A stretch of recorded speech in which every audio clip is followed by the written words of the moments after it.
Now know who will be at this meeting at the White House on Friday. Boehner, McConnell, Reid, and Pelosi. All four of them meeting with the president at the 11th. Actually, it's past the 11th. That'd be the 13th hour on Friday.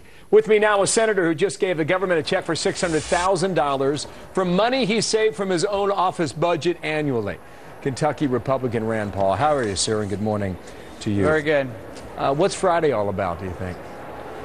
Well, I wish it were about actually cutting some spending. Instead, I think it'll be belly aching about slowing down the rate of growth of spending. And I'm getting kind of annoyed at the president lining up local police officers and saying their jobs will be lost when everybody knows their salaries are paid by local taxes. And we've presented the president with something, a sequester plan with no layoffs, where you just don't rehire people who retire from government. And we pay federal workers the same as private workers, and that pays for most of the sequester. Yeah, I've heard you talk about that. I think you were talking with us just 2 weeks about that very idea. It has not gone anywhere yet. Would you expect it to? We're going to try to make it one of the alternatives. It's always a fight around here to see if they'll let you have a vote on your alternative, but I've presented it to my caucus, and I'm also presenting it as an amendment to whatever they come up with for Thursday or Friday. Well, have you gotten a sniff of Democratic support on that yet? Well, you know, we haven't presented it to the other side yet, but you'd think they're fairly easy solutions. We don't rehire people. We pay federal workers the same as private workers. We cut their travel by 25%, and we say there has to be competitive bidding.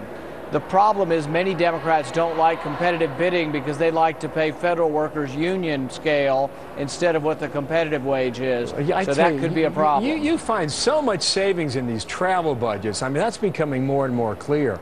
But you save $600,000 out of an annual budget of $3.5 million. What did you do? We save it by watching every penny. We watch how many people we hire. We had a few people retire or leave for other jobs, and we didn't replace them.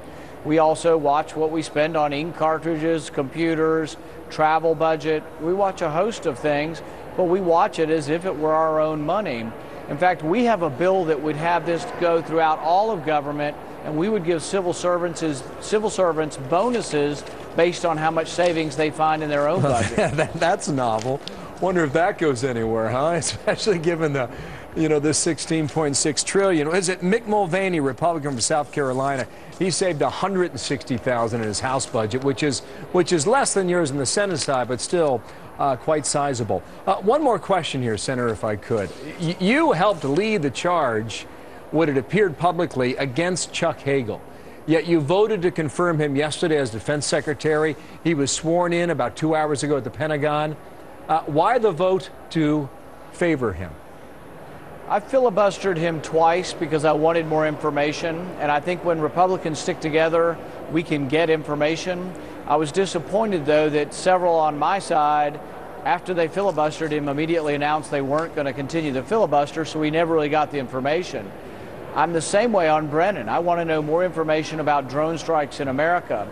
On final passage, though, I take the position that the president does have some leeway and some prerogative in who he appoints to political appointees. So I would like to get as much information as we can. I'll stick with the party if the party will stick together to try to get more information. And in the end, I voted for John Kerry also, although I agree with almost nothing that John Kerry represents. Will Secretary Hagel be a good and satisfactory defense secretary in your view? I don't really know. I think there are many sort of libertarian reasons not to be excited about a guy who voted for the Iraq War, voted for the Patriot Act, is in favor of a national draft. But there's also reasons from a conservative perspective not to be happy.